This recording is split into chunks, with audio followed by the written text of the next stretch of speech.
evening, dear friends. Today I'm going to read out the second story of Ruskin born Susanna's 7 Husbands. Let's get started.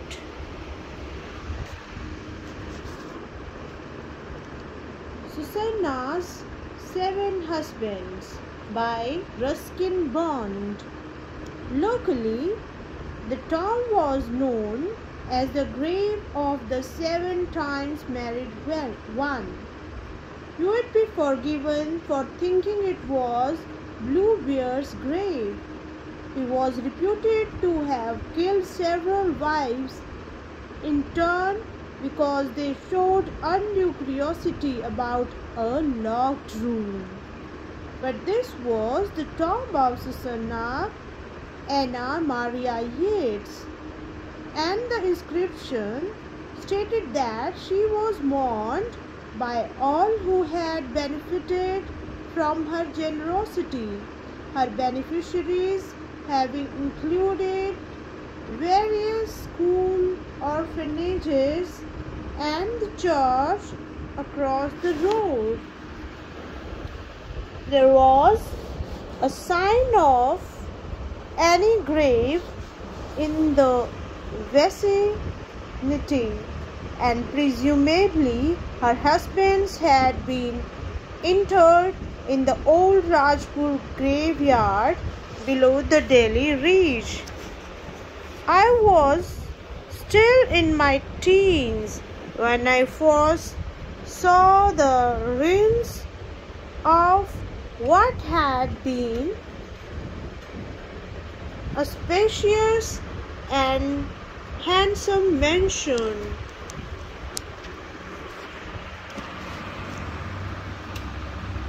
Desolate and silent, its well-laid paths were overgrown with weeds.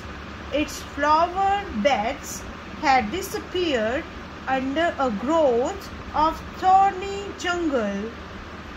The 2-storied house had looked across the Grand Trunk Road, now abandoned, feared, and shunned. It stood encircled in mystery, reputedly the home of evil spirit.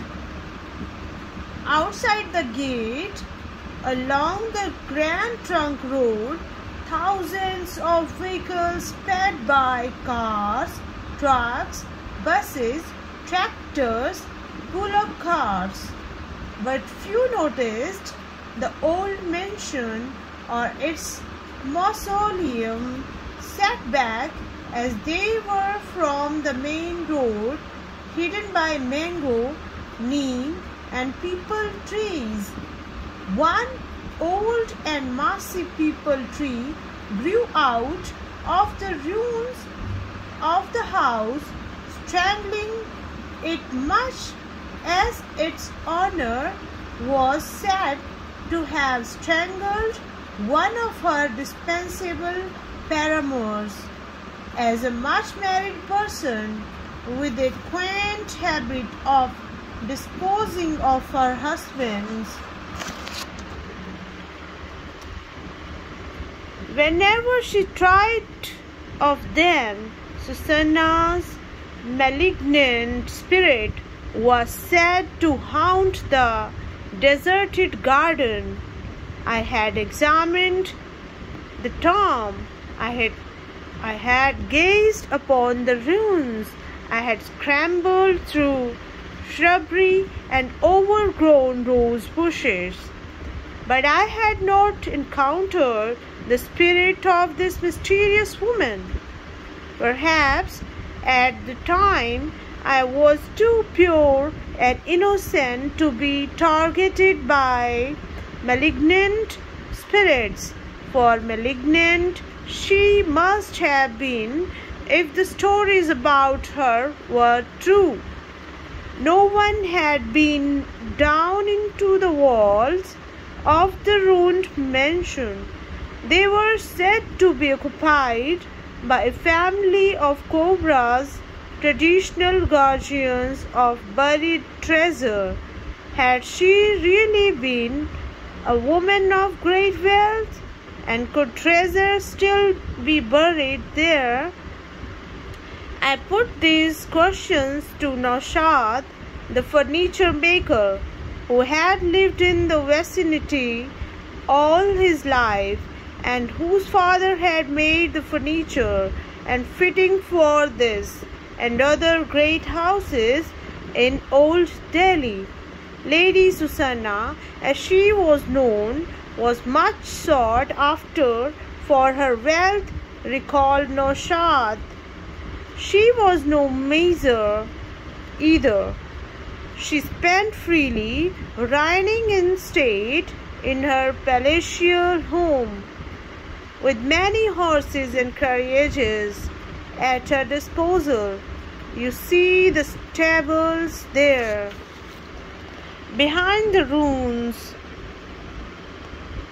Now they were occupied by bats and jackals. Every evening she rode through the Roshanara gardens. Yes, symmetry of all eyes, for she was beautiful as well as healthy. Yes, all men sought her favors, and she could choose from the best of them. Many were fortune hunters. She did not discourage them. Some found favor for a time, but she soon tired of them. None of her husbands enjoyed her wealth for very long. Today no one enters those rooms where once there was mirth and laughter. She was the Jamindari lady, the owner of much land, and she administered her estate with a strong hand. She was kind if rents were paid when they fell due, but terrible if someone failed to pay. Well, over 50 years have gone by since she was laid to rest, but still men speak of her with awe. Her spirit is restless, and it is said that she often visits the scenes of her former splendor. She has been seen walking through this gate, or riding in the gardens, or driving in her phaeton down the Rajpur road. And what happened to all those husbands? I asked. Most of them died mysterious deaths. Even the doctors were baffled. Tompkins Sahib drank too much. The lady soon tired of him. A drunken husband is a burdensome creature, she was heard to say. He would have drunk himself to death, but she was an impatient woman and was anxious to replace him. You see those datura bushes growing wild in the grounds. They have always done well here. Belladonna, I suggested. That's right, Huzur. Introduced in the whiskey soda, they put him to sleep forever. She was quite human in her way. Oh, very human, sir. She hated to see anyone suffer. One Sahib, I don't know his name, drowned in the tank behind the house where the water lilies grew, but she made sure he was half dead before he fell in. She had large, powerful hands, they said. Why did she bother to marry them? Couldn't she just have had men friends? Not in those days, dear sir. Respectable society would not have tolerated it. Neither in India nor in the West would it have been permitted. She was born out of her time, I remarked. True, sir, and remember, most of them were fortune hunters, so we need not waste too much pity on them. She did not waste any. She was without pity, especially when she found out what they were really after. The snakes had a better chance of survival. How did the other husbands take their leave of this world? Well, the Colonel Sahab shot himself while cleaning his rifle. Purely an accident, Huzur. Although some say she had loaded his gun without his knowledge. Such was her reputation by now that she was suspected even when innocent. But she bought her way out of trouble.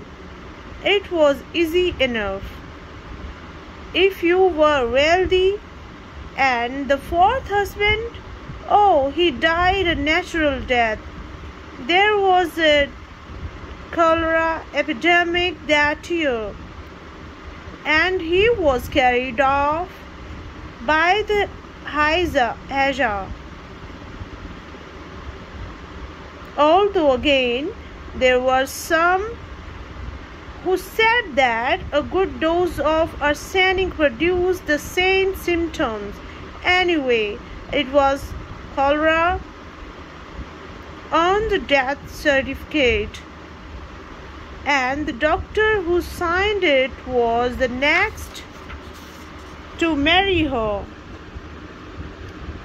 Being a doctor, he was probably quite careful about what he ate and drank. He lasted about a year. What happened? He was bitten by a cobra. Well, that was just bad luck, wasn't it? You could hardly blame it on Susanna.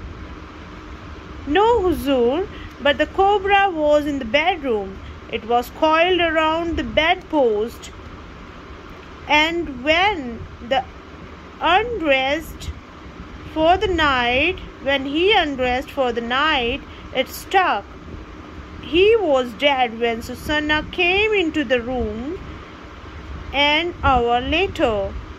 She had a way with snakes. She did not harm them, and they never attacked her. And there were no antidotes in those days. Exit the doctor, who was the sixth husband, a handsome man, an indigo planter. He had gone bankrupt when the indigo trade came to an end. He was hoping to recover his fortune with the good lady's help.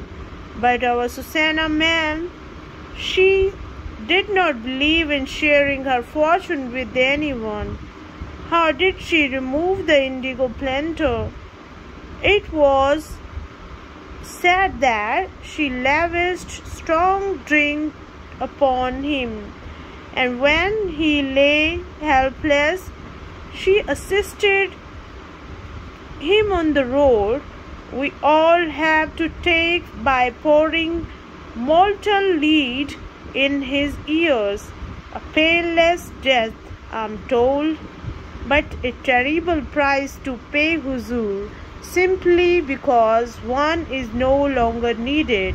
We walked along the dusty highway, enjoying the evening breeze, and some time later we entered the Rosnara Gardens. In those days, Delhi's most popular and fashionable meeting place.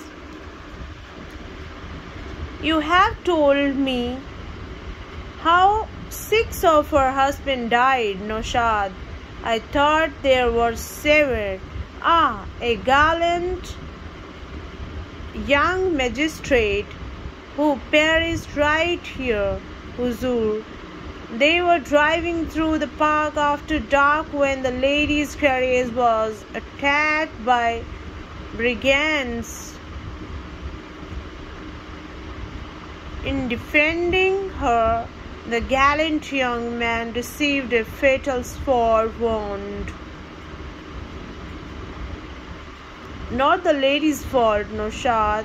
No, my friend, but he was a magistrate, remember, and the assailants, one of whose relatives had been convicted by him, were out of revenge. Early enough, through two of the men were given employment by Lady Susanna. At a later date, you may draw your own conclusions. And were there others, not husbands, but an adventurer, a soldier of fortune came along. He found her treasure. They say he lies buried with it in the cellars of the ruined house. His bones lie scattered there among gold and silver and precious jewels. The cobras guard them still, but how he perished was a mystery, and remains so till this day. What happened to Susanna? She lived to a good old age, as you know. She had no children, but she started an orphanage and gave generously to the poor and the various schools and institutions, including a home for widows. She died peacefully in her sleep, a merry widow. I remarked. The black widow spider. Don't go looking for Susanna's tomb. It vanished some years ago.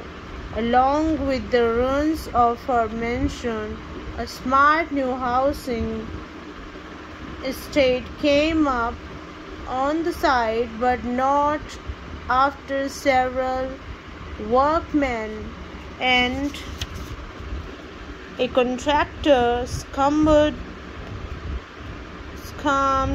to snake bite. Occasionally, residents complain of a malignant ghost in their meadows, who is given to flagging down cars, especially those driven by single men. There have been one or two mysterious disappearances. Ask anyone living along this stretch of the Delhi Ridge, and they will tell you that it's true. After dusk, an old-fashioned horse and carriage can sometimes be seen driving through the Roshanara Gardens. Ignore it, my friend. Don't stop to answer any questions from the beautiful fair lady who smiles at you from behind lace curtains. She's still looking for a stable husband. Thank you.